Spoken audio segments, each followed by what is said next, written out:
Good. All right, so welcome everyone. Thanks for joining us for the session today where we're going to talk about how HubSpot got beyond 4 nines availability on AWS using SignalFx and specifically using detectors on SignalFx. My name is Patrick Lin. I run the product team at SignalFx, and with me is James Moore from HubSpot. He runs the machine learning team, or is the tech lead for the machine learning team, and also is part of the big data team there. So what we're going to do today is do a little bit of an intro to SignalFx for those of you who don't have background in who we are and what we do. And then I'm going to turn it over to James, and he's going to talk about how they were able to use SignalFx to drive some predictive analytics to figure out when they were going to have a problem, and then do some automated, actually not remediation, but actually preventative maintenance on that. And then we're going to take that and say, all right, now that you've seen how they did it at HubSpot, how can you do it yourself, right, using SignalFx and using a bunch of things that actually are part of the AWS portfolio, all right? So let's go ahead and get started.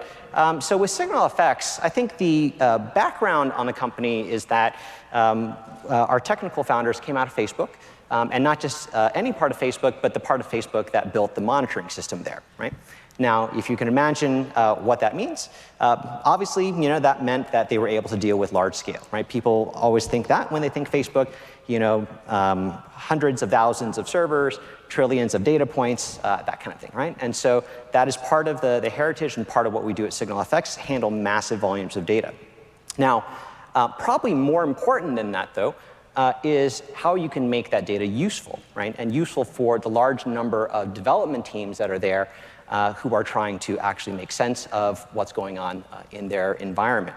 And so there are a few things that I think we learned from their experience there at Facebook for delivering monitoring into that environment. So the first part is that in order to provide monitoring for that kind of environment, you have to have the notion of self-service, right? Development teams and individual developers in an environment where they're moving fast and breaking things, so to speak, essentially requires that individual developers be able to say, hey, here are the metrics that I care about for my system.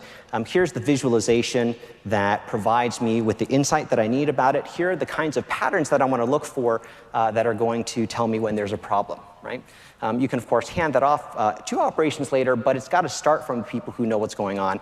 And so that notion of self-service is very much built into SignalFx. The second piece of this is that it has to be real time, right? When you're moving fast, right, a large part of that is making sure that if you make a change and say that change isn't going the way you expect, right, then you want to be able to revert that as quickly as possible. And so you need to be able to see what's going on as it happens. And if you want to drive automated remediation off that, for example, you also need to have faith in the data that's coming back quickly to you so you can make the necessary corrections to it. The third piece here of what they learned in that environment is that monitoring essentially is an analytics problem, right? In that kind of scaled up environment, and also in the case where you have many services being deployed, right? In today's world with the serverless type stuff that you see today and so on, it's very rarely simply a matter of saying, hey, this component failed, therefore that's what I care about, right? Oftentimes it's a matter of saying, what are the aggregates that I care about? What are the patterns that I care about across the horizontally scaling clusters that I have, right? And so scale, real-time, self-service, and analytics, right? Those are the things that SignalFx is built on.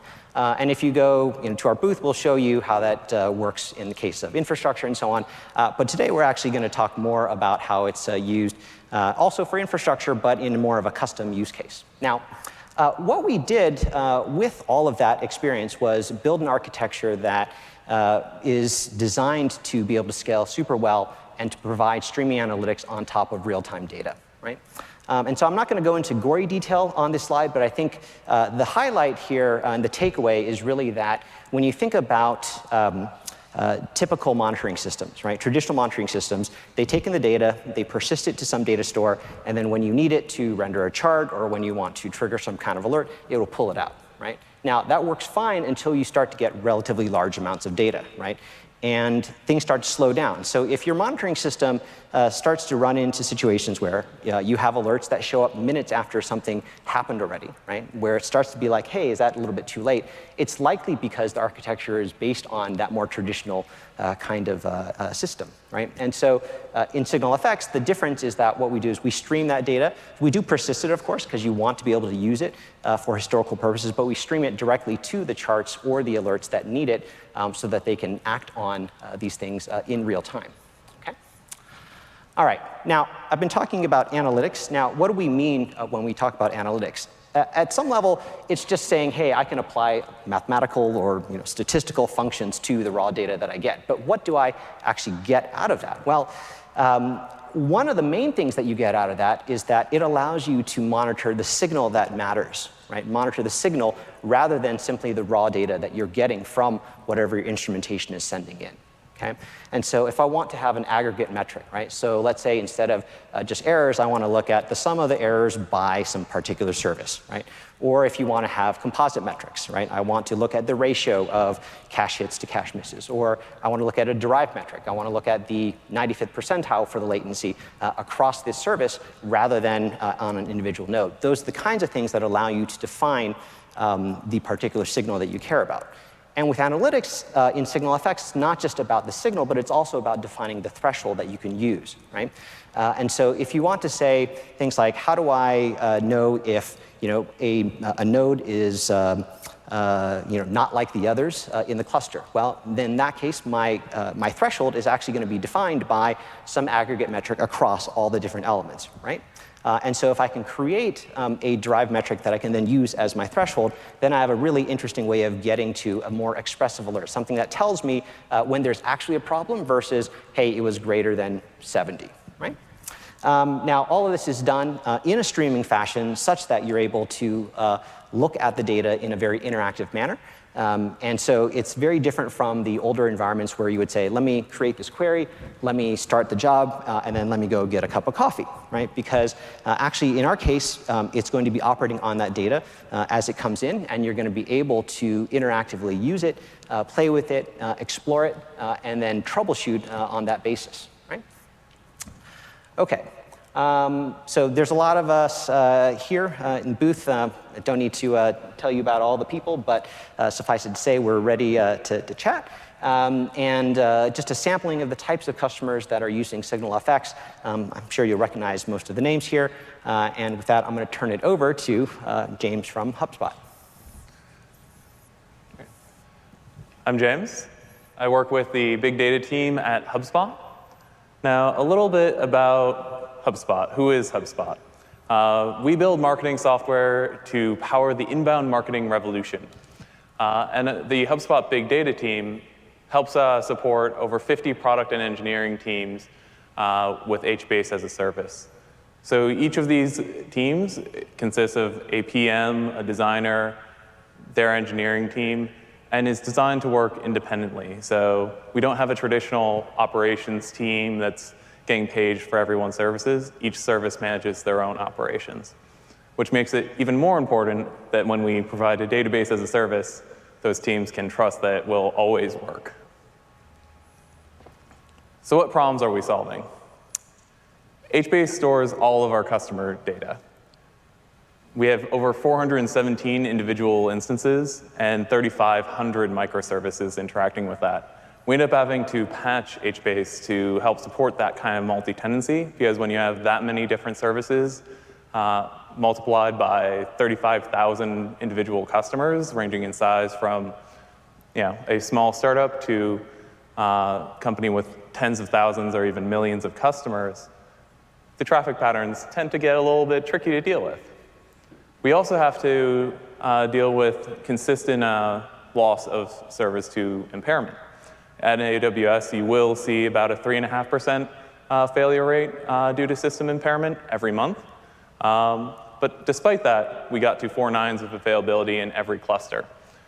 Now, it's important to keep in mind that no one can stop hardware from failing. The key is to figure out how to predict that it's going to fail, if it's going to fail in a less desirable way, and manage those failures when they occur. And so a little bit about HBase. It is the Hadoop database. It's based off of the Bigtable paper and uses a log-structured merge tree under the hood. That generally means that we're doing a little bit of amortization to make it so that inserts to the database are extremely fast.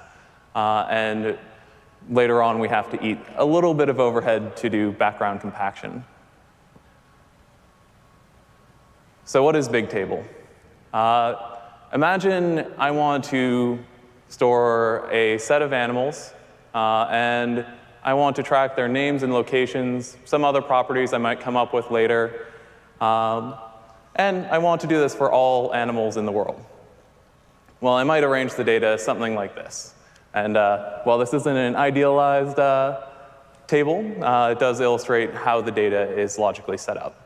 So we have the key, column family, column qualifier, timestamp, and value.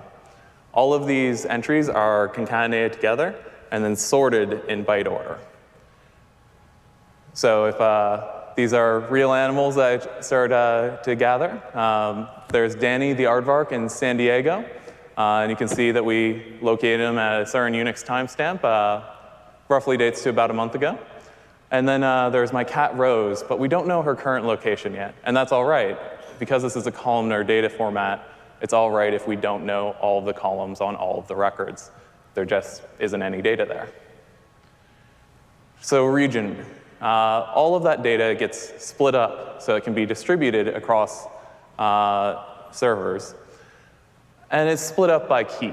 So if you imagine I have aardvark and cat are my only two records or keys in this table, then the only possible region combinations I can make are aardvark and cat, region 1 and 2. I do have to make exclusive byte boundaries around that. But if later on I ever needed to merge these regions back together, so I wanted one region that included both aardvark and cat, I'm free to do that later on. One other important aspect of this is that in this data structure, I can actually iterate it across all possible regions.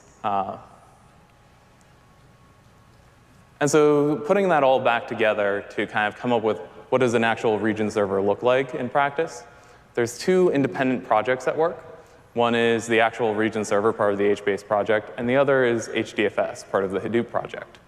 There are a few special purpose APIs that kind of cut through that boundary. They exist specifically for HBase's benefit in the Hadoop ecosystem. So that allows HBase to leverage the local data nodes when you co-locate the data nodes and region servers. However, you're free not to do that. Each H file is written out due to that log-structured merge tree. As we accumulate the writes in memory and then periodically flush out those H files, they sit there immutably over time until we compact and rewrite all of the data for that region. One other interesting note about this structure that's important to keep in mind is that because HDFS is storing the data and has its own block-level replication strategy, every server in the cluster is actually going to have a piece of this region on it. We do get lucky a little bit in that the region server that wrote the records initially will have at least one block of every, or at least one copy of every block in that region. But in the event of a failure, because every server in the cluster has it, we can actually re-replicate all of the data at about 200 to 300 gigabits per second on our larger clusters, because we get the bandwidth from every instance. So how does this look in practice when we actually have a client and it needs to retrieve some data from HBase? Well, it first needs to know where the regions are. And for that purpose, there's a special key in Zookeeper that tells it where to look for a special region, the meta region, which stores the locations and byte boundaries of every region in the cluster. From there, the client can actually figure out which region server it needs to speak to get its data, and can go and fetch the data. The meta region is cached very aggressively so that we limit the number of back and forth trips through that flow, because it's not the fastest flow to hit Zookeeper, then meta, and then the data that you want. But it's also important to keep in mind there's only ever one region server that's actually hosting this data. So in the event that that region server is having some trouble, we're kind of out of luck. There's no other copy of the data to replicate or route to, or no other logical copy of the data. So failure conditions for HBase. With HBase, those partial failures matter a lot. So in this case, we had a real region server.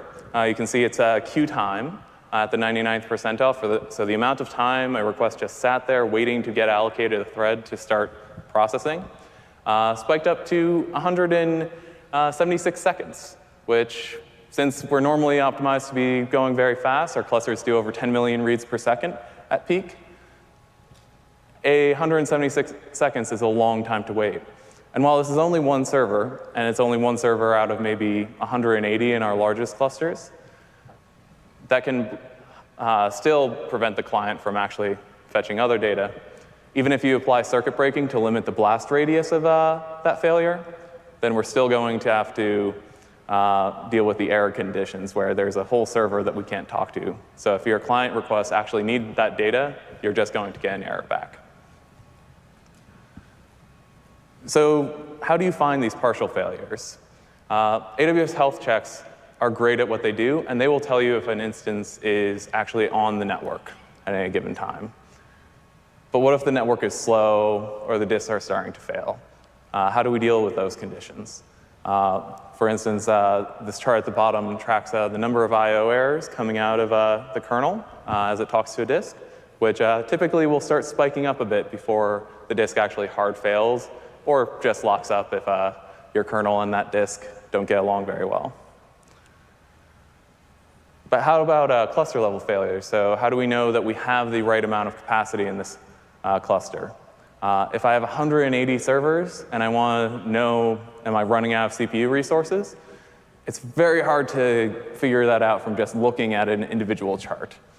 But if I switch to percentile views, I can track the 50th percentile and the 99th, and then make a decision as to whether I'm running out of raw CPU, or is my load becoming unevenly distributed. So if my 99th percentile is at, say, 95%, but my 50th is hanging around at 30%, I definitely have a load problem. And similarly, I can track if there's some set of bad requests that are just hammering random servers in the cluster, I can still see that load problem in the 99th percentile, even though each individual server may have only been impacted for a brief period of time. And so how do we get to 4 nines of availability? It's great that we know this information, but it's very tricky to turn it into action.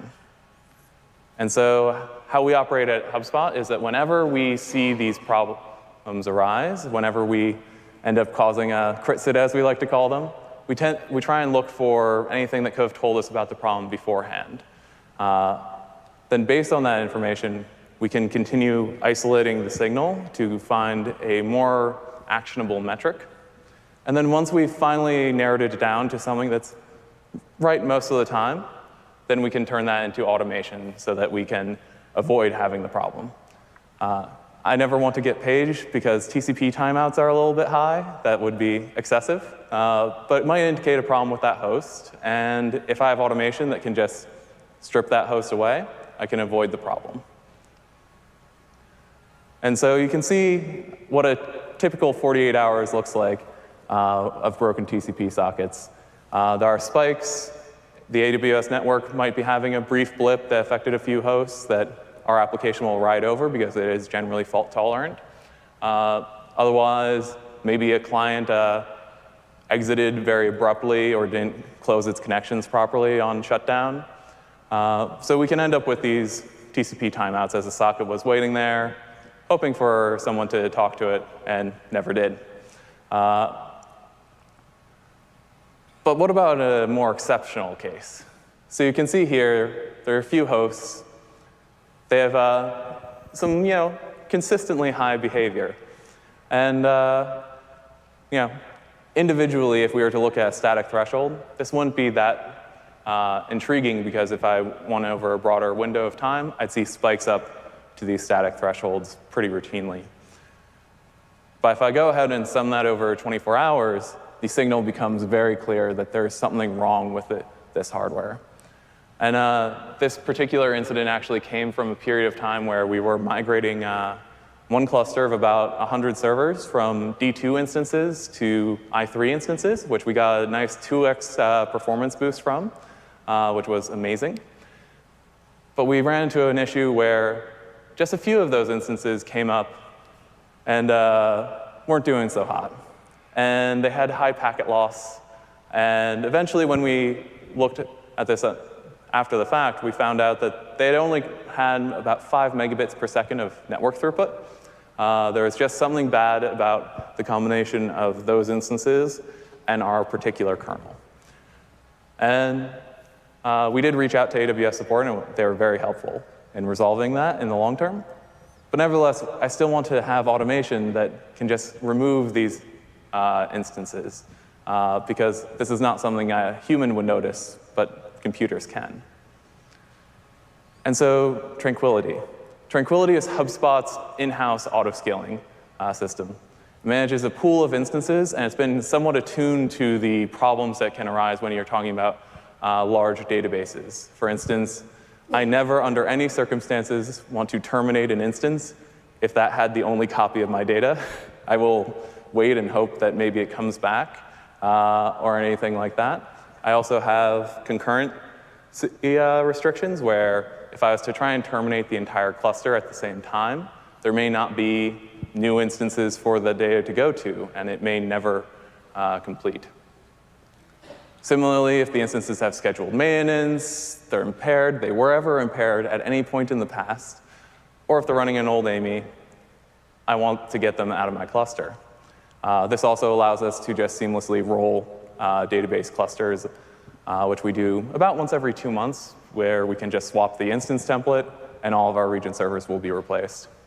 But I don't want this to happen during quiet hours either, because I have backups running and all sorts of other high-load activities. Now, we still had those detectors that were kind of intriguing. We had a good signal coming out of them. And I wonder, how can I convert that signal into an action? And that's where the service called Adreet came in, where based on this small little YAML file, we can take in that detector and then trigger actions. So we need to send a Slack notification, nice and easy, very low risk. Or we need to replace a host, which via Tranquility is extremely low risk. Or we need to bounce a service or run a fairly large and complex job. Adreet does all of that, and it will also retry those actions in the event of failure, do all those nice things, including, in particular, rate limiting. So I would never want a faulty detector that may have been configured incorrectly to, say, trigger graceful replacements of all of my instances. I'd want to have some barrier on that, even though it wouldn't cause an issue. I just don't want to see literally every server be replaced. And so 4.9's availability really comes from this preventative maintenance. 90% of the time, we are just replacing instances. If we see kernel errors, why have an instance sitting around in your cluster like that? We have statistics going back that show that if a server ever did go impaired at any point in the past, even for a few seconds, it'll probably go impaired again, and it's better for us to remove it proactively. And fundamentally, when you're in AWS, there's no cost to doing this. We can churn all of our servers once a month, and we will get fresh hardware every time. If there was something actually problematic about the underlying hardware, Amazon can replace it or work to mediate that. And similarly, it may just be our particular kernel on that particular piece of hardware just hit a condition it didn't like. But we're still making all of these things better. So as we grow, we've kept finding new issues. And that's where we've had to lean into monitoring and automation to find these preventative signals and then carry forth and trigger actions to remediate these problems. As we've scaled up, we encountered an interesting issue where all of our MySQL instances needed to have their volumes resized constantly because we needed to scale up throughput, or there was other issues going on. and we can also automate that via Dreet. All right. Great. So I'm going to switch over here and tell you a little bit about how you can do this yourself. Wi-Fi seems to have gone a little sketchy on me, so I'm going to rely on screenshots that show you how to go ahead and do this. I actually went through our demo system to go look for metrics that might be relevant, right? So happened to find one that looked a lot like the one that James was using himself. TCP retransmits, a little bit different, but close enough, right, for government work. And so I found that signal, and I charted it, right? And when you take a look at it, you're like, hey, that's kind of not very interesting because it's just noisy, right? You don't see a whole lot of interesting stuff in there. Maybe you could make an argument that there's a bimodal distribution, but that's not super insightful. So what I did then next is go ahead and take a look at a longer time frame, because maybe there's something lurking historically that will show me something interesting. And sure enough, when I went ahead and looked at the last day, oddly enough, we had a whole bunch of noise in the system, which was showing me that there was a higher level of these retransmits happening during a particular period of time.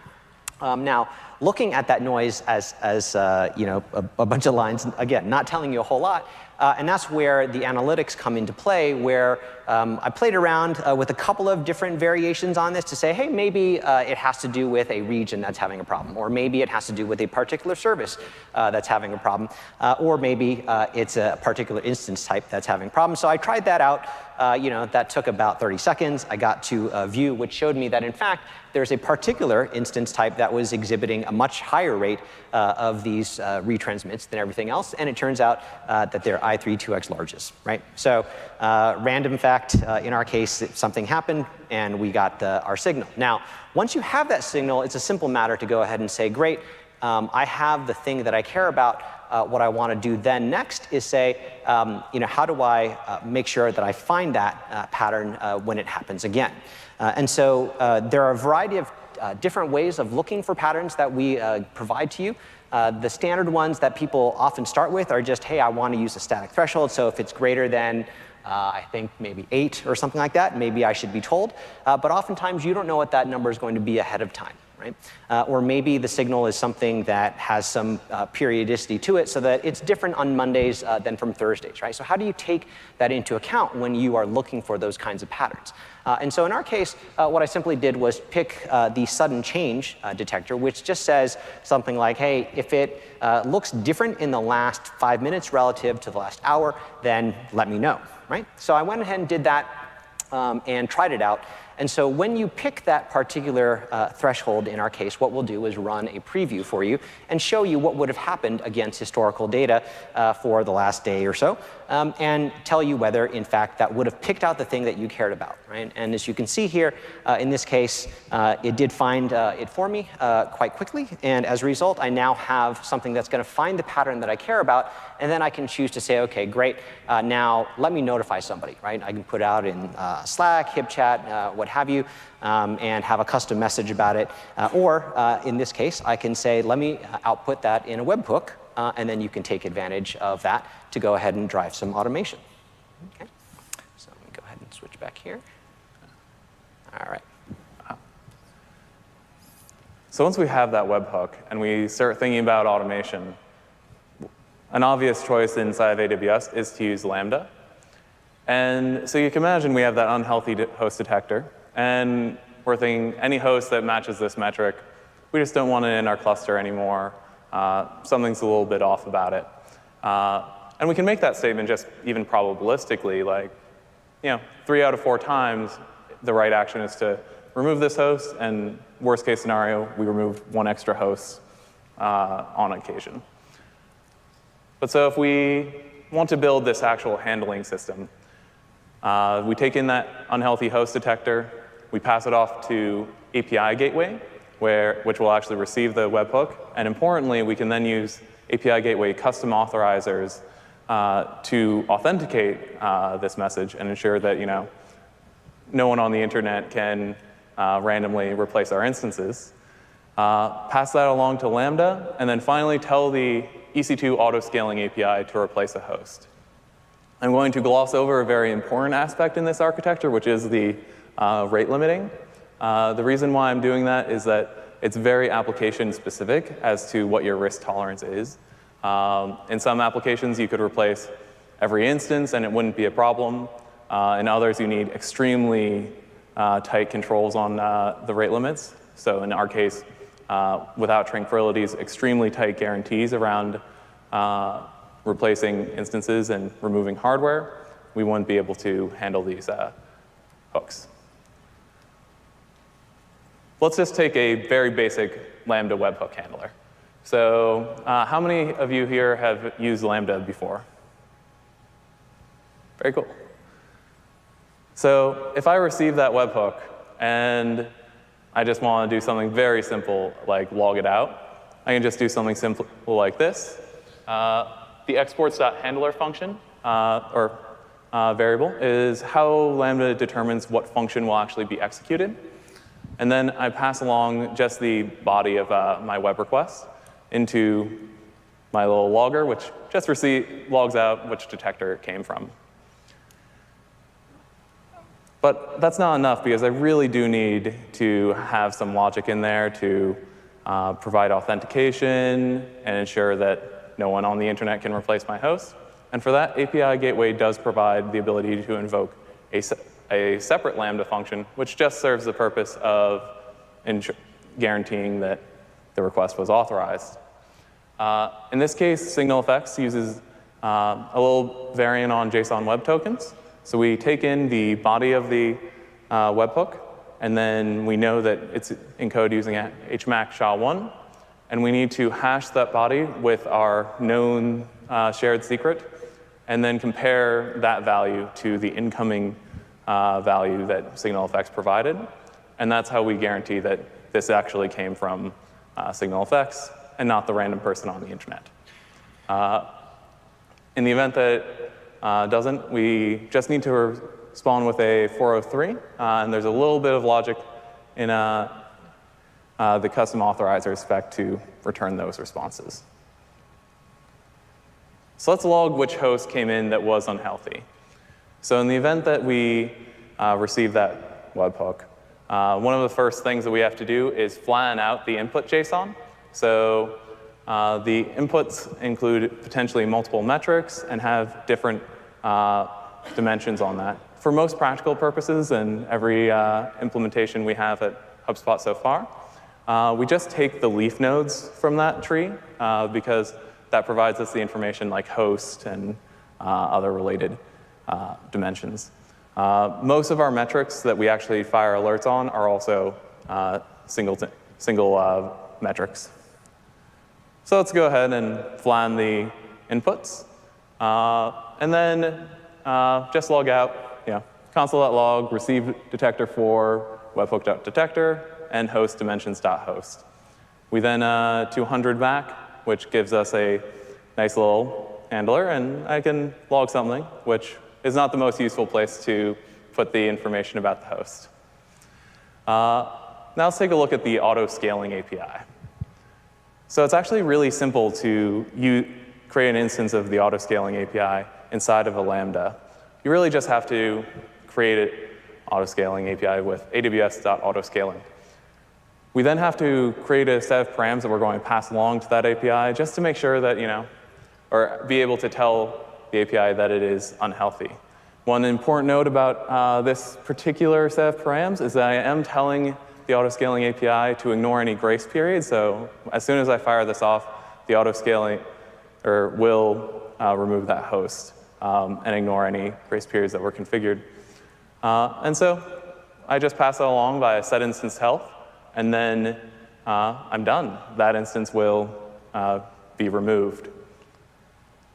So kind of putting that all back together, if I want to go ahead and receive that webhook, flatten the JSON, then I need to set the instance health, and then I can return the final value as 200. I have succeeded in handling this message. In the event that this was not 200, I would want to add a little bit of extra error case handling around this, but can leave that as an exercise for the reader. And then how do we actually connect this up to API Gateway? API Gateway provides a fantastic user interface that allows you to connect it or define a handler, and I just named it /handlers, receives a post request, fires off the Lambda function, and I just pointed at the stored Lambda function. All right. So thank you, James. So that is the mechanism by which HubSpot was able to get to better than 4 nines, and how you can do it yourself as well. If you're interested to learn more, you can stop by our booth. I think we did all this stuff before we started to do Lambda monitoring more generally, so you could have sent those metrics to us using things that are now generally available, and you can go check that out at the booth. Most of what was done through the webhook, you could also do using the various APIs that we have, including the SignalFlow API for manipulating our analytics engine directly. And so there's plenty more information about that online if you're interested. Okay. And I think that's it for today, and happy to take any questions if you've got them. Otherwise, thank you very much for coming. Thank you.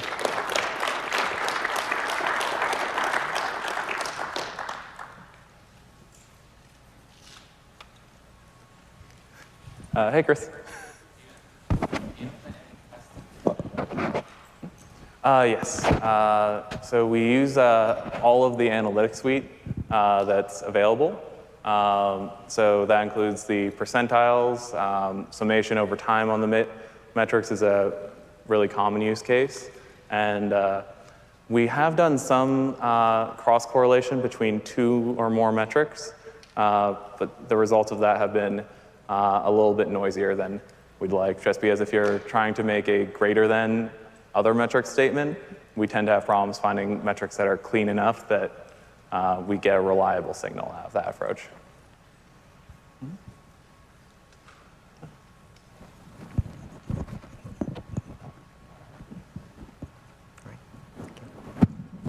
Sure. Oh, yeah, certainly.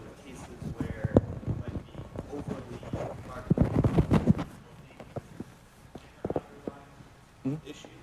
So keep marking your instances as unhealthy. How do you detect that? Definitely. So we do have support, particularly for extremely small clusters in Adreet, to rate limit by any combination of dimensions. So you can string together dimensions like cluster, host,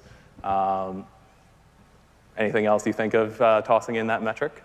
And then we can set that by just a simple interval rate limit. For the most part, though, our larger clusters are fairly resilient to overmarking, and we're pretty all right with having them overmarked, because we will replace them about once every 2 months anyway. Mm-hmm. Cheers. Actually, I'm just curious. When do you decide when to implement this? And do you know what the actual impact is of setting this up? Oh, certainly. So this was something that we progressed to over a long period of time. So the first step is to start collecting data and build that historical backlog. For us, when I say that we lose about 3.5% of our instances, we actually have about 3 years of historical data on a fleet of several thousand AWS instances to say, yep, this is the number. And then similarly, we have this big historical record for what does an HBase server look like across many dimensions and many metrics. Over time, the point where you really get to wanting to automate it fully is that you start seeing that this alert came in and you do exactly this action. And once you get to that point, you really want to start cutting out the people from that equation, because no one wants to get woken up just to press a button. Mm-hmm. Thank you. Cheers. All right. Cool. I think we're good. Thank you. Thank you.